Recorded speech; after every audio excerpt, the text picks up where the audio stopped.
is now 7:00 p.m. and I will call the meeting to order. Can I please get a roll call?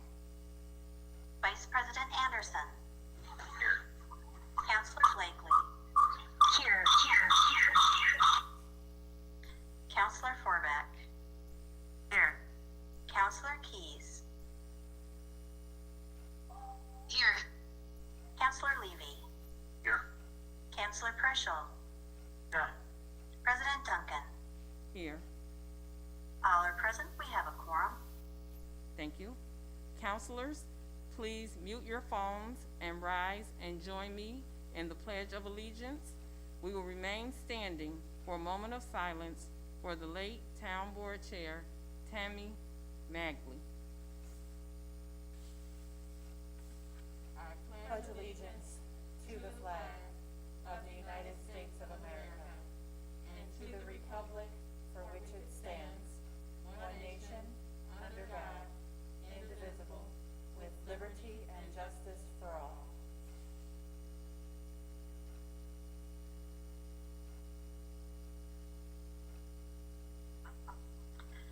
Under item 3 this evening, special orders of the day and announcements. 3A is the introduction of new Economic Development Director Jennifer Hall. At this time, our City Manager Luther will provide us with an introduction. Thank you. I am so pleased to introduce to you Jennifer Hall, who has begun as the city's new Economic Development Director, and she also serves as the President and CEO of the Greater Beloit Economic Development Corporation. She started officially last Monday. Andrew Youngke's last day was Friday, so we had a little bit of time to overlap, and Jennifer has hit the ground running. She is on the call this evening, so she can say hello to you, but I am sure you will have an opportunity to see her in meetings and certainly throughout the community as well. We are really excited about our new Economic Development Director's background in forging relationships between the public and the private sector, working with elected officials, with the for-profit industry, and really helping to grow communities. So an official welcome to Jennifer, and I thought we might give her just a moment to say hello. Thank you, Lori, and thank you to all the council members. I'm very pleased to become a part of the team in Beloit. I have always been such a fan of the city of Beloit and how all of the organizations there and the council members work together. So I'm just very privileged to start working with all of you, and I look forward to meeting all of you as soon as we can. Thank you, Jennifer, and welcome to our team, and we look forward to seeing you at future council meetings. Have a great day and be safe. Thank you. Item 3B is a proclamation recognizing January as National Slavery and Human Trafficking Prevention Month. It reads as follows.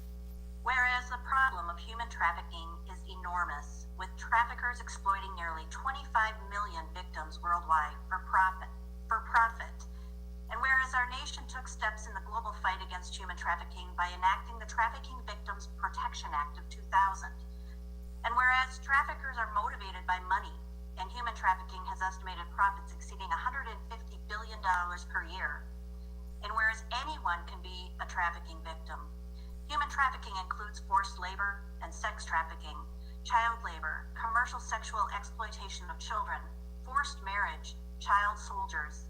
It affects people of every age, gender, race, religion, and nationality. And whereas the average age of initial human trafficking entry into the commercial sex industry in the United States is 13 years old. And whereas traffickers often tailor their tactics to the unique vulnerabilities of each victim, they can lie, isolate, control, intimidate, beat, torture, and abuse. And whereas cases of human trafficking have been reported in all 72 Wisconsin counties, and whereas the Rock County Anti-Human Trafficking Task Force was established in the spring of 2017, Their mission is to develop and maintain a community network that serves to educate, prevent, and respond to victims who have been or are at risk of being trafficked. Now, therefore, the City Council of the City of Beloit supports the declaration of January as National Slavery and Human Trafficking Prevention Month, urging residents to recognize the signs of human trafficking, collaborate with local agencies to stop it, and provide advocacy for victims impacted. Adopted January 19th, 2021, Regina Duncan, Council President. Under item 4, public hearings, there are none this evening. Under item 5, public comments. And I'll go ahead and begin with that, but I just wanted to just make reference. You talked about the human trafficking in 3B, and I just want to say that I'm glad that we are raising awareness of human trafficking in our community. So thank you, Clerk Styler. That said, I'll go ahead and move on to item 5, public comments. We have reached the point on the agenda for citizens to speak to the council about issues that are coming before us or may come before us in the future. Council members may not act on any requests at this meeting, but may refer a speaker to staff for assistance. We ask that you please hold your comments to 3 minutes or less and refrain from personal attacks of any kind. Public comment is a courtesy, and we expect everyone to conduct themselves in a civil manner. Speakers are asked to complete a public comment form or submit an email prior to our meeting. Madam Clerk, were there any public comments submitted prior to the meeting? We did not receive any email public comments. Thank you. Are there any members of the public that wish to address the council this evening? Okay, can you please come forward and state your name and address for the record?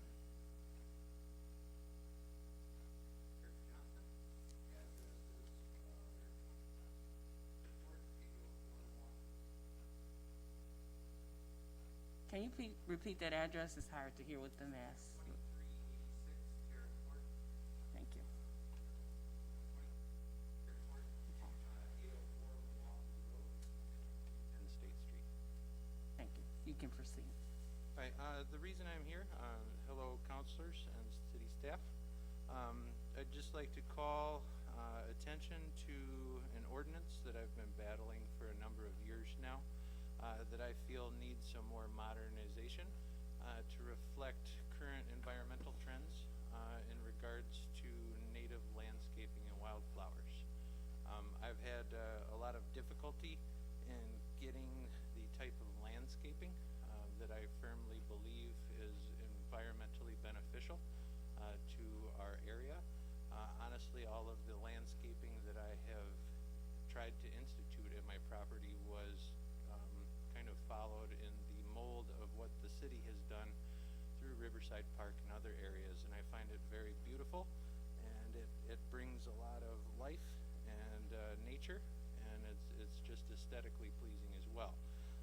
Currently, I have been battling a tall grass issue, even though my tall grasses are in landscaping designated areas, but my lawn has never exceeded 8 inches in height, but yet I have been being fined repeatedly for that violation, even though I mow regularly. I have found model ordinances through other municipalities in the state of Wisconsin that I've discussed with a couple of counselors. I believe one is in Oshkosh, another is in Madison, and there's a few others as well.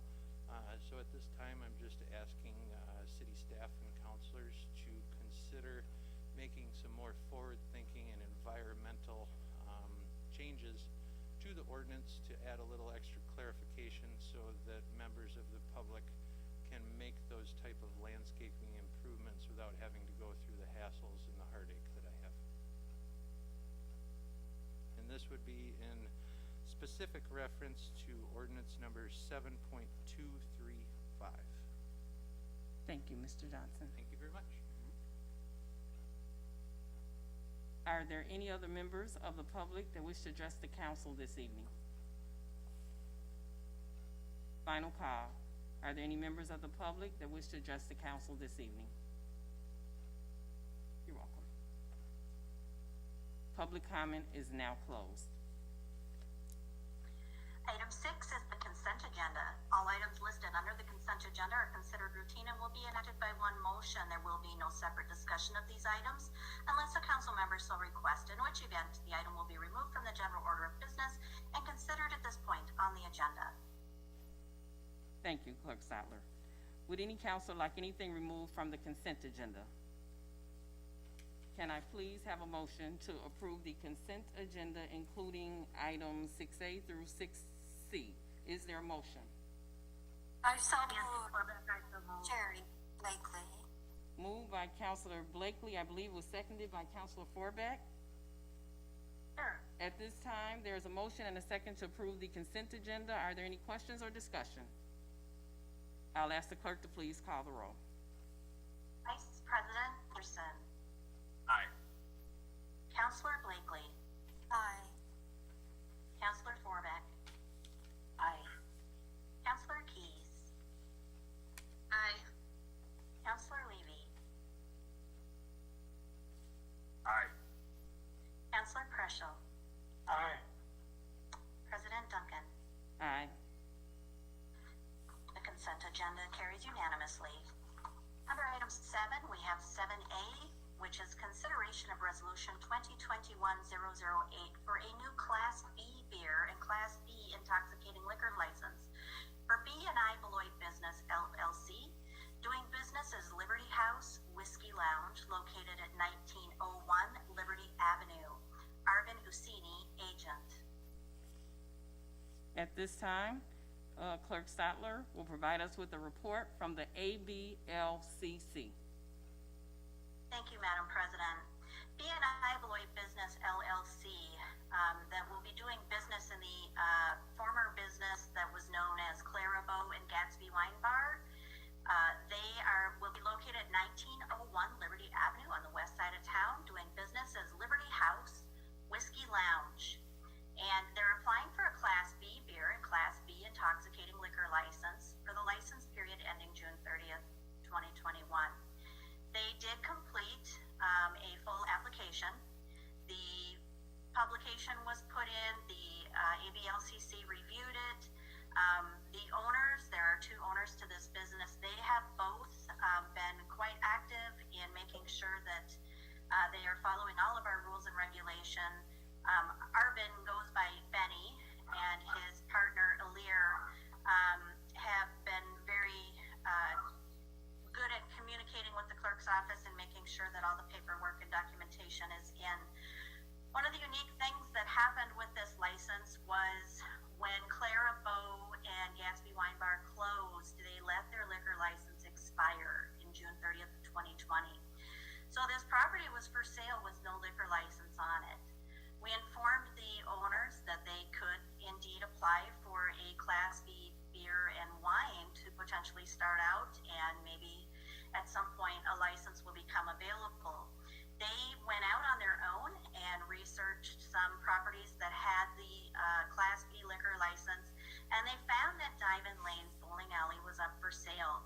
They worked with that owner and worked out an arrangement that Diamond Lane's they are still indeed trying to sell their business, but they believe that that business could sell with a beer and wine license rather than a beer and liquor license, and they are willing to relinquish their full Class B license conditional to the approval of this application. People have asked about, because Clarabow had a menu that was on the higher end, a lot of people have asked about what they'll be serving there. I'm happy to announce that they, for reference, own Whiskey Ranch in Janesville and Whiskey Ranch in Delavan and Citrus Cafe in Janesville, where they have a very fairly priced menu and are looking to do something similar to that. The City Council is to take action this evening, and the ABLCC recommended approval of this license 6-0, and I'm happy to take any questions. Thank you. At this time, can I have a motion to approve the resolution? I will make that motion. Motion by Councilor Preschel. Is there a second? Councilor Keys will second. Second by Councilor Keys. Now we'll take questions and comments from councilors, beginning with Vice President Anderson.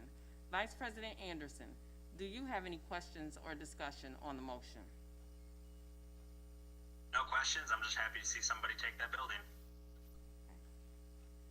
Counselor Blakely, do you have any questions or discussion on the motion? No questions, thank you. Counselor Forbeck, do you have any questions or discussion on the motion? No, but I'm always happy when something active happens on our west side, so thanks. Counselor Keys, do you have any questions or discussion on the motion? No questions, thank you. Counselor Levy, do you have any questions or discussion on the motion? No, I do not. Counselor Prushel, do you have any questions or discussion on the motion? I just want to say that I'm really happy to see that fine dining type of operations going in there where Liberty Inn was, which was my Aunt Blanche's favorite restaurant in town, and has a long tradition at that location since it was a chicken coop, and now it's become much more. This will be like the fourth, maybe fifth dining establishment in there in my lifetime. So I'm glad to see it happen, and this looks like a really good, solid outfit. So thank you.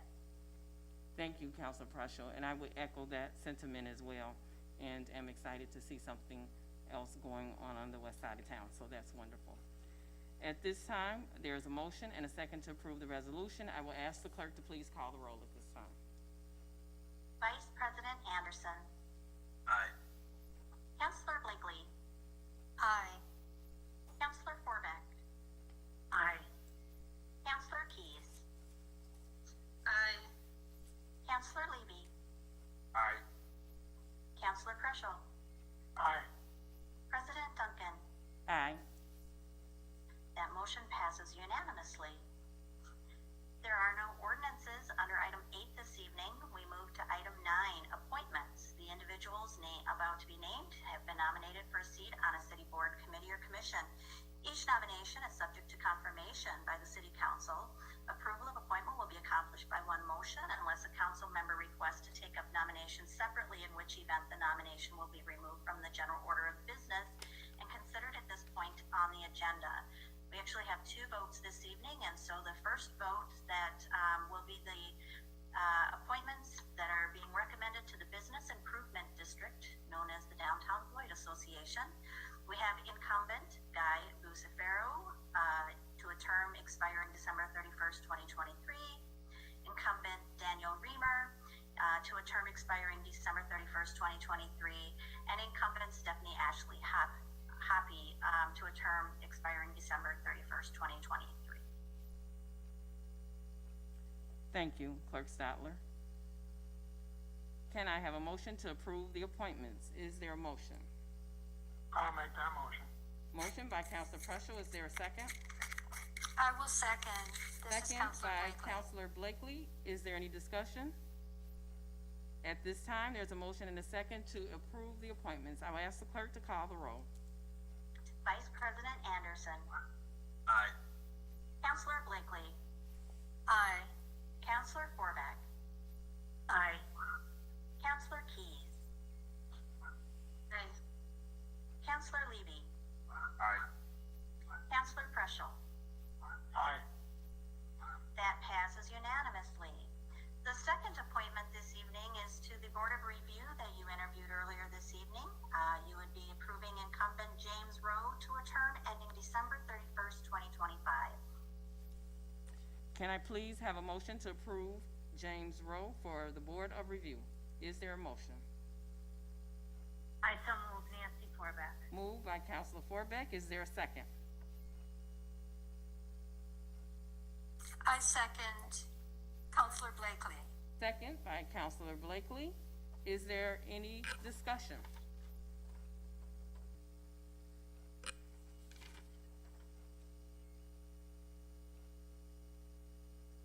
At this time, there's a motion and a second. I'll ask the clerk to please call the roll. Vice President Anderson. Aye. Counselor Blakely. Aye. Counselor Forbeck. Aye. Counselor Keys. Aye. Counselor Levy. Aye. Counselor Prushel. Aye. That also passes 7-0. That brings us to item 10, counselor activities and upcoming events. All right, first will be, also if counselors want to mention any committees that they served on, they're certainly welcome to do that at this time. We'll begin with Vice President Anderson. I'd just like to give everybody a heads up about the February 16th spring primary election. I know there's only one thing on the ballot for State Superintendent of Public Instruction, but the top 2 vote getters will go on to the spring general in April. And those polling places have been consolidated, so wards 1 through 12 will be at the Beloit Historical Society at 845 Hackett Street, and wards 13 through 25 will be at Central Christian Church at 2460 Milwaukee Road. As I've said, pretty much every election that's come up before a council meeting, you can't complain if you don't vote. So even in this primary, I hope you get out there and let your voice be heard. Thank you. That's my report. Thank you. Councilor Blakely. Yes, the outdoor drive-up window at the library is now open. It makes it very easy to pick up items and talk to a librarian. It's located right next to the drop-off boxes that people are already used to, so that continues as well. But I hope you'll avail yourself of it, especially during the winter. Thank you. Councilor Forbeck. I just wanted to add our, I think, council participation or union with all across the United States right now, having a memorial for the over 400,000 United States citizens who have lost their lives. There's some beautiful ceremonies going on right now, and just wanted to make mention of it. Thank you. Councilor Keys. Thank you, Madam President. I do not have a committee report, but I do have a couple items for an individual report. Earlier this month, before the larger snowfall, I had the opportunity to volunteer with Beloit Clogging, and over 2 days, 3 people were able to pick up 19 bags of garbage or litter that would have otherwise stayed in our roads, green spaces, on our sidewalks, or in our yards. And so I just want to say, even with the snow, there are still what we call clogging opportunities. So I encourage everyone to grab a bag as you go for a walk to help keep our city clean and beautiful. My second comment is extending a big thank you to all city staff that continue to keep our essential services running and our parks maintained and safe. Over the past couple weeks, enjoying the snowfall, my family and I have gotten out and were able to ski and hike in the Turtle Creek pathway and parkway and sled at Leeson Park. And it really brought me a lot of joy to see quite a few other people out there and enjoying it as well. Last week, I attended Renew Wisconsin's 10th Annual Renewable Energy Summit virtually. And so while in attendance, I learned from leaders in the solar and renewable energy industry from all over the country. And one of the biggest and most interesting takeaways was from the energy production sector, how it is just going to be more affordable, that everything is trending that direction. And I also learned about initiatives in other communities and statewide opportunities, and look forward to sharing some of this knowledge, as I appreciate it falls in line with Beloit's strategic plan to sustain. And finally, this afternoon, I listened to a briefing held by the Wisconsin Department of Health Services regarding the COVID-19 vaccine distribution. And it's very exciting to share that and to learn the state has administered over 248,000 vaccines, and over 40,000 healthcare workers have received their second vaccine. And this rollout continues for first responders, healthcare workers, and individuals that work within our long-term care facilities. And just announced today, starting January 25th, Wisconsinites over 65 will become eligible for the vaccine. So this is very exciting. The public health officials did say that it will be a rollout that will take a couple months. As a reminder for everyone to please continue to wear a mask, apply social distancing principles, and use appropriate hand hygiene. So that ends my report. Thank you. Thank you, Councilor Keys. Councilor Levy. No report. Councilor Prushel. Hi, I think I'll start by talking about the Beloit Art Center. There's a wonderful show going on right now involved with a watercolor artist from Beloit, and I'd encourage everybody to take a look at it and appreciate the art. It's really some unique style there, and you'll recognize many Beloit neighborhoods. And also at the end of this month, on February 1st, is the deadline for submitting photographs for the annual Juried art show that comes up in March at the Beloit Art Center. You can do that online. I'd encourage our photographers in town, people who are casual or have never thought about it, to support the art center and enter the contest. There's no real theme except they would like to see things that make people smile. We could use more smiles these days. And finally, one of my creative friends, Jack Magley, lost his wife earlier this week who battled with cancer. And I just want to say my sympathy to Jack, and I can't imagine how hard it is. All of us, the creatives especially, have some significant other propping us up and keeping us going and making sure our lives are running smooth. And Tammy did much more than that. Tammy made sure that her family was going, and she made sure the community was going. She contributed a lot of things over the years. I knew her as a customer at Staples, and I knew Jack as a photographer. I didn't know they were a couple for a while. But I just can't imagine what Jack is going through now. And I really appreciate everything that Tammy did in her work at the town of Beloit and in the school system. So I'll just leave it at that. Very sad news. Thank you, Tammy, and we won't forget you. Thank you, Councilor Prushel. And now my report. I'd also like to add to Councilor Prushel's comments. I was saddened to hear about the loss of Tammy Magley, the town of Beloit chair. I send my deepest heartfelt sympathy to her husband, Jack, and their family. Tammy was very instrumental in our partnership efforts with the town and will not be forgotten. So let's all keep the Magley family in our prayers during this difficult time.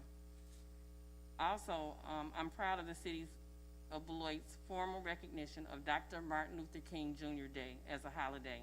I want to give a special shout out to our Director of Strategic Communications, Sarah Locke, for the Facebook posting of Dr. King and the I Have a Dream speech, which I shared on my Facebook page. We must all stand together for freedom, equality, and justice in order to keep Dr. Martin Luther King's dream alive. Now for my activities. Recently, I attended the Wisconsin State Public Defender Board meeting and the Appointment Review Committee meeting. If you're interested in putting your talent to good use, please consider volunteering on one of our commissions or boards. The vacancies are as follows.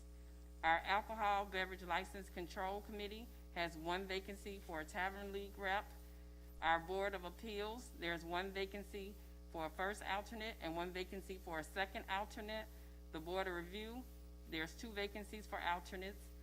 The Community Development Authority has one vacancy for a resident. The Equal Opportunities Commission has two vacancies for residents. The Landmarks Commission has two vacancies for residents. And the Traffic Review Committee has two vacancies for citizen members. If you have any questions, please call the Executive Assistant, Pam Lathrop, at 608-364-6614. Next, I want to encourage members of the public to please continue practicing proper safety precautions to slow the spread of COVID-19, and be aware that COVID testing is still available at Blackhawk Technical College until March 10th. For more information, you can go to our City of Beloit website or Facebook page. Also, I want to give a special thanks to Beloit Police Officer Eli Truly for his good deed. He used his own money to pay for a hotel stay for displaced residents after a house fire. It's good to know that our Beloit Police Guardians are positively connecting with our community. Keep up the great work. In addition, congratulations to Andrew Yankee, our former Economic Development Director, on his much-deserved retirement. If you are watching Andrew, I want you to know that Beloit is even better because you were here. We are truly grateful for your exemplary work and wish you, Maggie, and your family all the best. Also, congratulations to our Vice President, Clinton Anderson, for being named a Midwestern Regional Director for YEO, the Young Elected Officials Network. This is a big deal, so way to go, Vice President Anderson. In closing, tomorrow is Inauguration Day. This is certainly an unprecedented time in our history. However, I am hopeful that we will get through this. So I pray that we can move forward and unite as one nation. This ends my council report for this evening. Next, we'll go to item 11. Item 11 is the city manager's presentation. 11A is the 10-mile city report, Belmark and Associates. City Manager Luther, would you please introduce the speaker at this time? It's my pleasure. We have with us this evening Professor Brian Morello, who is the Director for the Center of Entrepreneurship at Beloit College. This is an exciting product that was produced and research that was completed for the first time in a partnership between Beloit 200 and the Greater Beloit Economic Development Commission. We often are looking at ways to uniquely market this region, and we receive many questions from constituents about retail options that they would love to have located right here in Beloit. And while we will continue to promote those efforts, it is a complex issue, and our demographics and data have a strong impact on what businesses are looking to locate new footprints in any particular location. So the council has asked in the past for more information about particularly the retail component of our growth efforts, and we thought it was best to bring in the expert who led the team of researchers to help summarize that information for the public. The council, of course, has received a copy of the report, but we thought this would be a nice opportunity to sum up those issues in a public forum to better communicate how complex this topic really is and how much goes into it. So with that, thank you, Professor Morello, for joining us, and I will hand it over to you. Thank you, City Manager Luther. I appreciate the invitation, President Duncan. And we're very proud of this report and happy to take a couple moments today to roll through it and familiarize yourselves with it and make it more prominently available to the community.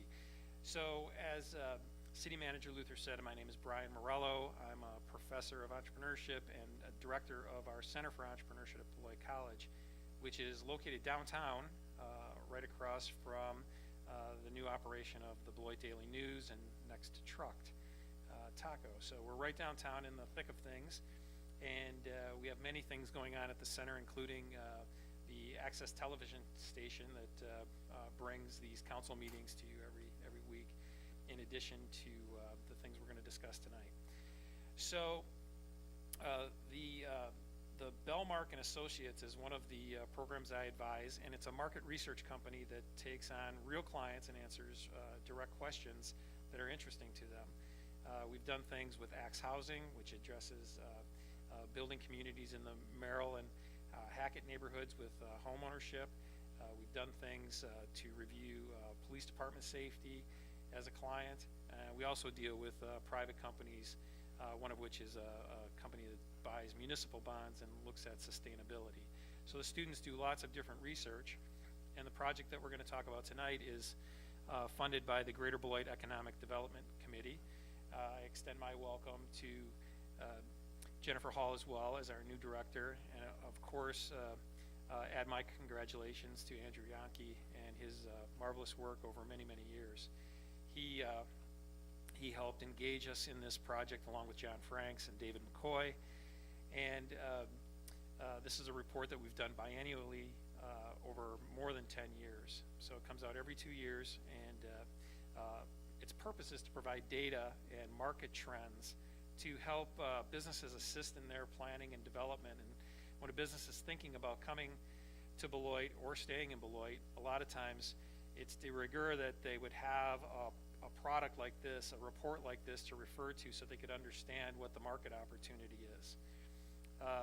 And the insight that's really unique about this report is that it looks at beyond the confines of our city proper. So while the city council, appropriately so, takes its nod towards the things that are happening in the city proper and the city limits of Beloit, that still is sort of an arbitrary boundary in terms of how commerce works. So the insight by Jeff Adams and others many years ago was to think about Beloit as a marketplace, and by doing that, they look at the marketplace in a wider way. So if we could scroll to page 8 in the report, the whole idea of a 10-mile city was thought of, thinking that if you live in the 10-mile city, which would be the center, ground zero of it would be, say, the gantry at State and Grand, and then emanate out in any direction 10 miles. So the southern tips of Janesville, moving out towards Clinton to the east, and as far down as maybe Chesney Park to the south, that's really a reasonable 10-15 minute drive, and can be somewhere where an accessible, addressable consumer base could come from. So instead of talking about Beloit as a 35,000-ish size city, the 10-mile city redefines it as a 112,000 people marketplace in the arbitrarily fictitious 10-mile city, with the logic being that people could drive in and use Beloit as a place to shop, recreate, and enjoy themselves. So the 10-mile city consists of 3 counties, 2 states, 14 zip codes, and even 37 census tracts. And what the students do is they use a database to roll up a series of data inside that 10-mile city to see what that looks like versus Beloit itself as a smaller market. So I'd like to go through a few of those quickly with you just to give you a sense for it and get a sense for what's in the report. So on page 11 we look at the age demographic, which is important.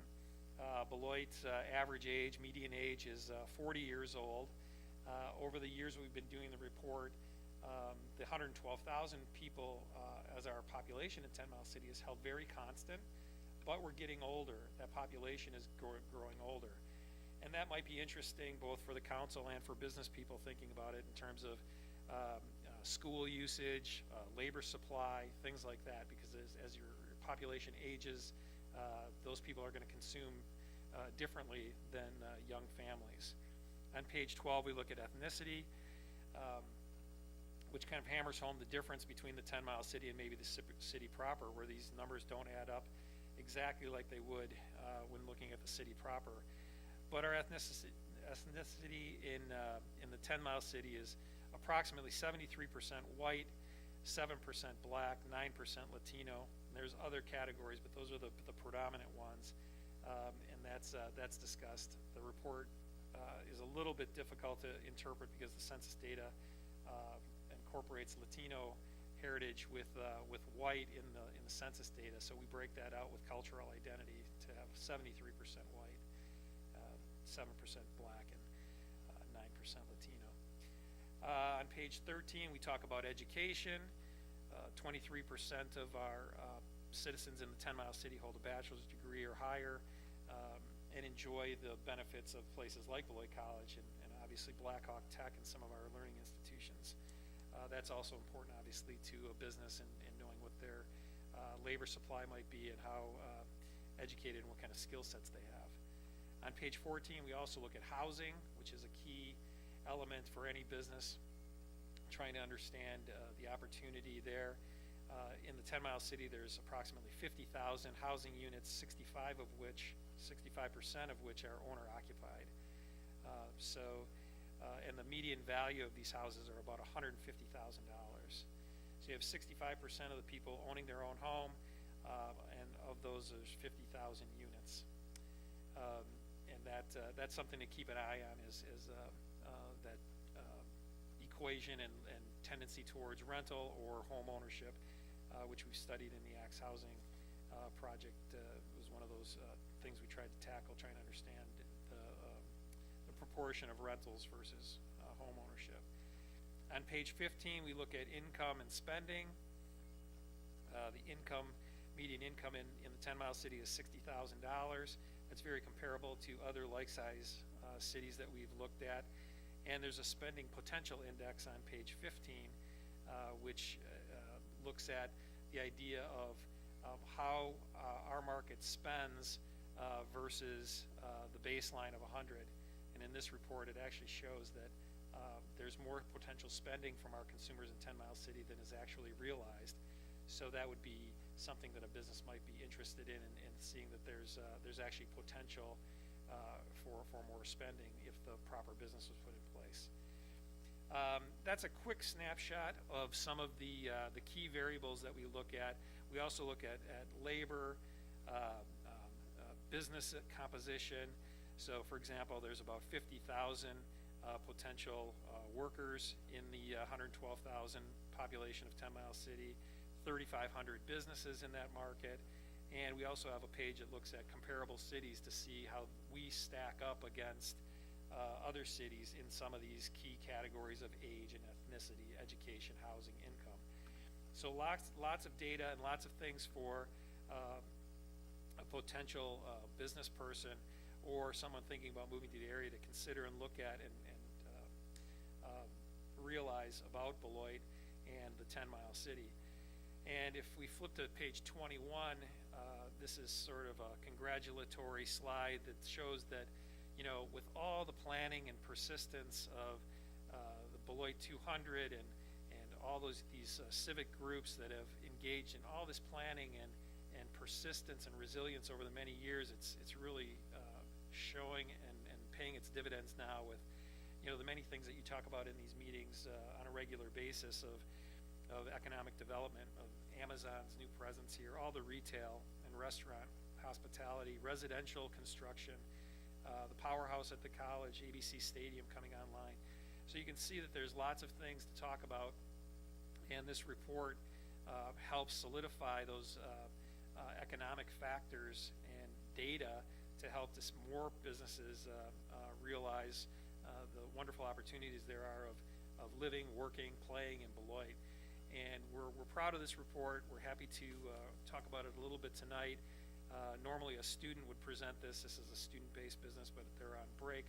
So I'm happy to be here. And anyone who would like to look at it in a little more detail and thoroughly, it's as simple as just doing a internet search, 10-mile city report, Beloit, and it'll pop right up. And there are hard copies available. I'm sure if you call the city manager's office, they can get your name and we can provide these reports to people who were interested in a hard copy. So I thank you for your time. I'd be happy to take any questions, and I'm pleased to have the invitation to present a brief overview of this report. Thank you very much, Professor Morello. At this time, what I'll do is take questions and comments from counselors, and I'll begin with Vice President Anderson.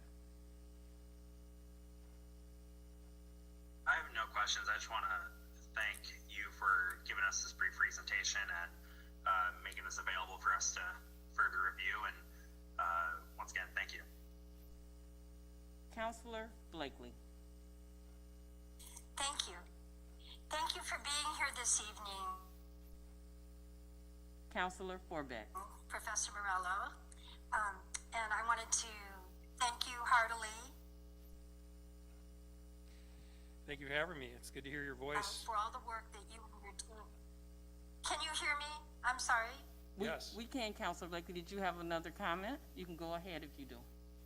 Oh, it's just more of the same. But if Brian is tired of hearing compliments, I can shut up now. I just wanted to say thank you for you and your team pulling together an amazing report, which will be a very, very good instrument for us to use as we go forward. Thank you so much. Councilor Forbeck. Yes, I just wanted to say that this has been something that, we've been aware of and have, I don't want to say struggled with, but certainly went around and around the reality of how Beloit lives in its area. And I'm so pleased to see that Professor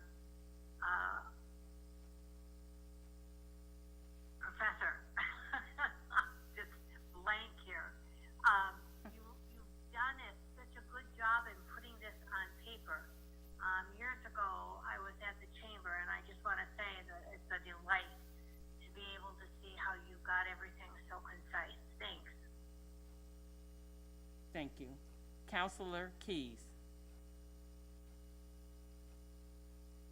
No questions. I just want to echo the appreciation, as well as add that I really appreciate the student involvement in this process. So thank you. Thank you, Councilor Keys. Councilor Levy. No questions at this time. Councilor Preschel. I have a question for, probably more for Jennifer Hall than for Mr. Morello. How is this data that was compiled into a very presentable report? It's good to see Beloit stand alone rather than getting thrown into other metropolitan area, considerations. How is this actively used? How is this turned around and actively marketed to potential developers? I guess that question comes back to what brought upon, looking for an update and realizing, I personally realized that they make their decisions based on their data. You don't help them along that way. But sometimes perceptions, can be changed by, changing the angle of view, So anyway, I just had that question. How is this actively used in seeking or, promoting for development? Thank you.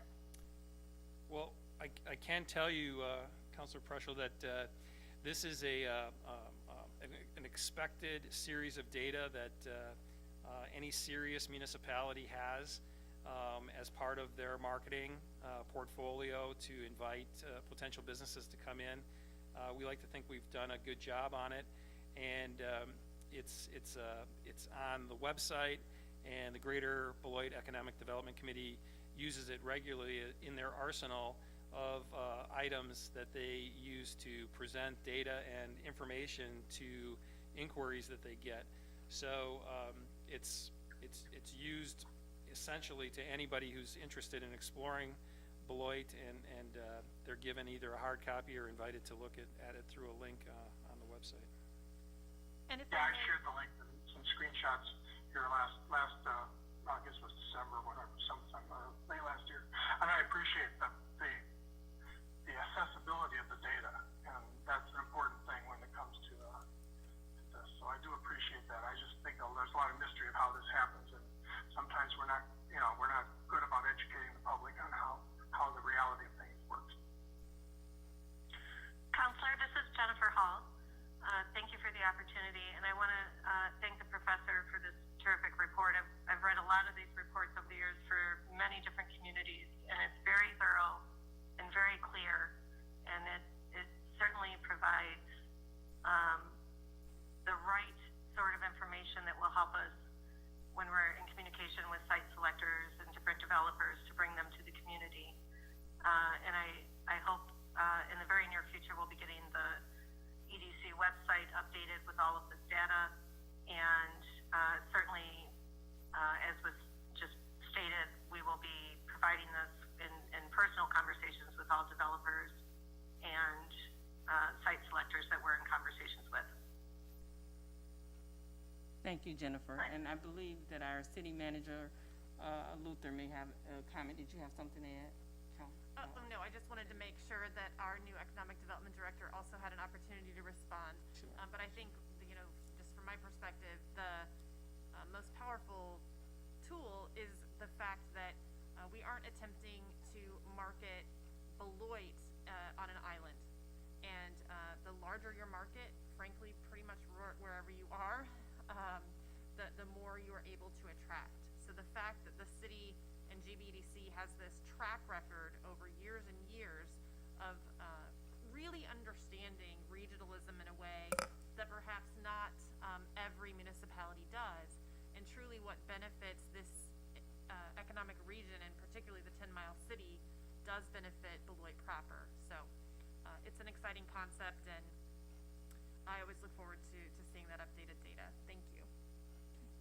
Thank you, City Manager Luther. I just want to say thank you again, Jennifer, for your input. Thank you, Professor Morello, for your research and report this evening. Beloit is certainly, bringing retail to Beloit is certainly a complex issue, but it's great to have all of this information, and we continue to promote retail growth and economic development in our community. So thank you very much for being here. With that said, we'll go on to item 12. Item 12 is reports from boards and city officers. I don't believe there are any this evening. And that brings us to adjournment then. May I please have a motion to adjourn? Counselor Keys will so move. Moved by Councilor Keys. Is there a second? Counselor Blakely will second. Second by Councilor Blakely. Is there any discussion? All in favor, please say aye. Aye. Aye. With that said, we are now adjourned, and this ends our city council meeting for this evening. Be safe, everyone. Thank you. Thank you. Good night. I know. Bye, everybody.